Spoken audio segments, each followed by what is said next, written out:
सत श्री अकाल सारियाने, मैं भरत कुमार डुलानी आप सभी का फिर से स्वागत करता हूं भूषण साइंस के एंट्रेंस एग्जाम यूट्यूब चैनल पर, which is more than just a class. दोस्तों, अगर आप पंजाब से बीएससी नर्सिंग एंट्रेंस एग्जाम देना चाहते हैं दोस्तों, तो वहां पर पीपीएमईटी नाम का एक एंट्रेंस टेस्ट होता है, जिससे बीएससी नर्सिंग कोर्स में आपको एडमिशन मिलता है।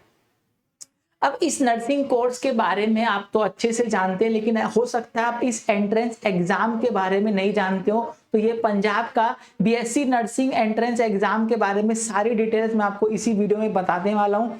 कहाँ कौन सा एग्जाम का पैटर्न रहेगा, कहाँ सिलेबस रहेगा, आपको कहाँ से तैयारी करनी चाहिए दोस्तों, कितना डिफिकल्टी लेवल है, सब मैं इस वीडियो में आपके साथ शेयर करने वाला हूँ। शॉर्ट एंड स्वीट वीडियो में आपको सारी जानकारी मिल जाएगी।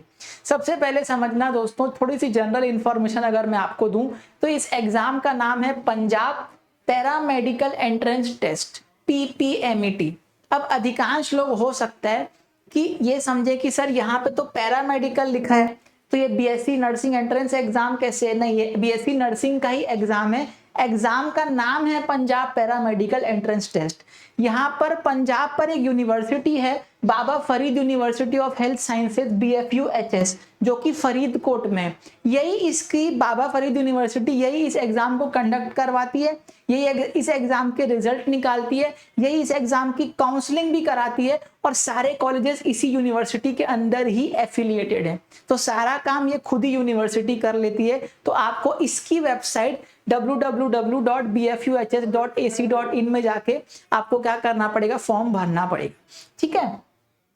अब दोस्तों थोड़ा सा समझते हैं आप एलिजिबल हैं कि नहीं इसके बाद इस एग्जाम के लिए। तो सबसे पहले अगर आपने 12th में बायो ली है तो ही आप बीएससी नर्सिंग का कोर्स कर सकते हैं। पंजाब के बेहतरीन अच्छे कॉलेजेस में आप क्या कर सकते हैं, एडमिशन ले सकते हैं। अकेडमिकली आप 12th पास होने चाहिए, या फिर आप 12th अपियरिंग भी है ना, तो अगर जब आप डॉक्यूमेंट वेरिफिकेशन करवाने जाएंगे है ना, तब तक आपके पास 12th का रिजल्ट होना चाहिए। ठीक है। जेंडर आपका मेल हो या फीमेल हो, आप दोनों इस एग्जाम में अप्लाई कर सकते हैं। बहुत अच्छी बात है, क्योंकि मैं आपको बताऊं बहुत सारे ऐसे स्टेट्स हैं, इवन कुछ ऐसे एग्जाम्स हैं जहां पर बीएससी नर्सिंग अधिकांश लड़कियों के लिए होता है। For example all India institute of medical science, वहां पे सिर्फ एम्स में सिर्फ लड़कियां एलिजिबल है। तो यहाँ पर बहुत अच्छी बात है दोस्तों कि आप मेल है या फीमेल है, दोनों आप क्या कर सकते हैं, बढ़िया तरीके से अप्लाई कर सकते हैं। एज यहाँ पे क्या है सर, 17 ईयर्स आपकी मिनिमम एज है, और आईएनसी के हिसाब से मैक्सिमम एज नहीं होनी चाहिए। इन्होंने यहाँ पर मैक्सिमम एज नहीं रखी है। ठीक। डोमिसाइल आपका डोमिसाइल ऑफ पंजाब होना चाहिए। आप सिर्फ और सिर्फ पंजाब के स्टूडेंट रेसिडेंट होने चाहिए। और अगर आपको बताऊं, अगर आप एनआरआई हैं तो भी भर सकते हैं। हालांकि एनआरआई माय डियर स्टूडेंट्स इतना बीएससी नर्सिंग जो नॉन रेसिडेंट इंडियंस हैं वो बीएससी नर्सिंग बाहर से करना ज्यादा पसंद करते हैं एज कम्पेयर टू इंडिया, अगर वो ऑलरेडी बाहर रह रहे हैं तो, है ना। अब देखो आपको मैं एग्जाम का थोड़ा पैटर्न समझाता हूं। एग्जाम का पैटर्न क्या है, आप सबसे पहले आपको यहां पर मैं बता दूं कि 5 सब्जेक्ट आने वाले हैं, फिजिक्स, केमिस्ट्री, बायोलॉजी, इंग्लिश और नर्सिंग एप्टीट्यूड। बायोलॉजी में जूलॉजी और बॉटनी दोनों साथ आता है, दोनों इसमें कंबाइंड रहेगा। ठीक है। फिजिक्स के नंबर ऑफ क्वेश्चंस कितने हैं, 20, और टोटल मार्क्स भी हैं 20। सिमिलरली हर सब्जेक्ट के इंडिविजुअल क्वेश्चंस 20 आएंगे, और टोटल मार्क्स भी इंडिविजुअल 20 रहेंगे। मतलब 20 क्वेश्चंस और 20 मार्क्स, तो टोटल 100 क्वेश्चंस होंगे 100 मार्क्स के। तो आपको एक क्वेश्चन के लिए 1 मार्क मिलेगा। ठीक है। और आपको यहाँ पर अच्छी बात यह है कि नेगेटिव मार्किंग नहीं है। अच्छा, सिलेबस में आपके बारे में डिस्कशन करूं तो सिलेबस आपको फिजिक्स, केमिस्ट्री, बायोलॉजी का 11th और 12th की नई एनसीईआरटी पढ़ना है। अब जिसको नहीं पता कि सर ये एनसीईआरटी क्या होती है, एनसीईआरटी एक किताब होती है central board of secondary education की, जो आपको इंग्लिश और हिंदी दोनों मीडियम में अवेलेबल है। ये पीडीएफ में भी अवेलेबल है, और आप इसको मार्केट से भी परचेज कर सकते हैं। सस्ती किताब है, बहुत महंगी किताब नहीं है। ऐसा नहीं कि 400-500 की किताब है, 70-80 रुपए की एक किताब आ जाएगी। फिजिक्स, केमिस्ट्री, बायोलॉजी के 2-2 वॉल्यूम्स हैं, है ना। अब टोटल आपको 12th में 6 किताब से 60-70-80 रुपए के अंदर तक एक किताब आ जाएगी। तो आप इसको बेहतरीन तरीके से परचेज कर सकते हैं। और अगर आप चाहें तो हमको सर पीडीएफ से ही पढ़ना है, तो आप एनसीईआरटी की वेबसाइट ncrt.nic.in पर जाके इसको डाउनलोड भी कर सकते हैं। अच्छा सर, इंग्लिश का सिलेबस मैं आपको बताऊं ना, तो एक चीज समझना, इंग्लिश का सिलेबस इस एग्जाम में वेल डिफाइंड नहीं है। उनके ब्रोशर में कहीं भी नहीं लिखा है कि आपका इंग्लिश और नर्सिंग इंग्लिश जो आएगा उसका सिलेबस क्या होगा। उन्होंने बस एक लाइन लिख के दे दी है, subject English is also coming in your exam. लेकिन यहाँ पर सिलेबस फिजिक्स, केमिस्ट्री और बायोलॉजी का अच्छे से लिखा हुआ है। अगर आप ब्रोशर पढ़ेंगे ना पंजाब का, तो उन्होंने अच्छे से ऊपर से लेकर नीचे तक एक एक पॉइंट लिखा है कि भाई यूनिट और मेजरमेंट में स्कोप भी आएगा, सर्कुलर मोशन में, रोटेशनल मोशन में मोमेंट ऑफ इनर्शिया भी आएगा, सर्कुलर मोशन में ओमेगा भी आएगा, सब लिखा हुआ है। ठीक है, अब देखो मैं आपको बता देता हूँ जो हमारा पिछले साल का एक्सपीरियंस है कि इंग्लिश का सिलेबस क्या आता है। रीडिंग कॉम्प्रिहेंशन आता है ना। इंग्लिश 4 भागों में डिवाइडेड है। रीडिंग कॉम्प्रिहेंशन जिसको अपन बोलते हैं आरसी, राइटिंग और लैंग्वेज की प्रोफिशिएंसी, आपका एक आएगा ग्रामर और लास्ट आएगा लिटरेचर एंड फिक्शन। अभी दोस्तों एक चीज समझना, लिटरेचर और फिक्शन के लिए ना आपके 11th और 12th क्लास की जो एनसीईआरटी है, हॉर्नबिल और फ्लेमिंगो, वहां से आप इसको पढ़ सकते हैं। मतलब मोटा मोटा 80-90% जो आपका सिलेबस है ना, वो यहाँ से मैच कर जाता है।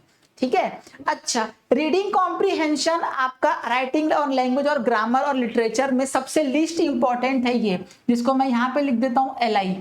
ये सबसे कम पूछा जाता है, सबसे ज्यादा ये दोनों पूछे जाते हैं।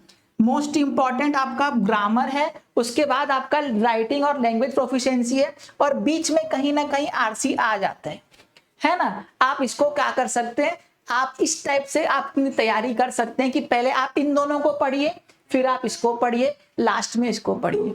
ठीक है, अगर मैं आपको नर्सिंग एप्टीट्यूड के बारे में बताऊं तो सिलेबस ऑफ नर्सिंग एप्टीट्यूड भी वेल डिफाइंड नहीं है, लेकिन हमारे प्रीवियस एक्सपीरियंस के हिसाब से मैं आपको बताता हूं, टोटल 8 चैप्टर्स में नर्सिंग एप्टीट्यूड को आप तोड़ सकते हो। सबसे पहले nursing as a profession, nurse की ड्यूटी क्या क्या हो सकती है, एक प्रोफेशनल नर्स में क्वालिटी क्या क्या होनी चाहिए, हॉस्पिटल के कितने डिपार्टमेंट होते हैं, जैसे एक डिपार्टमेंट होता है MD मेडिसिन का, एक डिपार्टमेंट हड्डी का होता है, एक डिपार्टमेंट आंख का होता है, एक डिपार्टमेंट किसका होता है, गले का होता है जिसको ENT बोलते हैं अपन, है ना। ऐसे करके बहुत डिपार्टमेंट्स होते हैं, उनके बारे में जानकारी।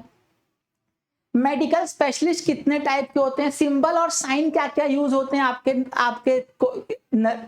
आपके सिंबल एंड साइन कहाँ कहाँ यूज होते हैं, जैसे कि कौन सा सिंबल और कौन सा साइन आपका हॉस्पिटल में यूज होना चाहिए, वो आपके कौन कौन सी डिजीजेस है। देखो डिजीजेस 2 टाइप की होती हैं, एसेंशियली कम्युनिकेबल और नॉन कम्युनिकेबल, दोनों के बारे में आपको पढ़ना पड़ेगा। और लास्ट में सैनिटेशन एंड हाइजीन। अब देखो दोस्तों, आप ये बात सोच रहे होगे कि सर अगर इंग्लिश और नर्सिंग एप्टीट्यूड का वेल डिफाइंड सिलेबस नहीं है तो हम इसको पढ़ें कहाँ से। My dear students, Bhushan science आपके लिए एक बेहतरीन किताब लेके आया, देखिएगा ये है नर्सिंग एप्टीट्यूड और इंग्लिश की किताब। अब देखो इसमें आपको क्या क्या मिलेगा, इसमें आपको थ्योरी और प्रैक्टिस क्वेश्चंस दोनों मिलने वाले।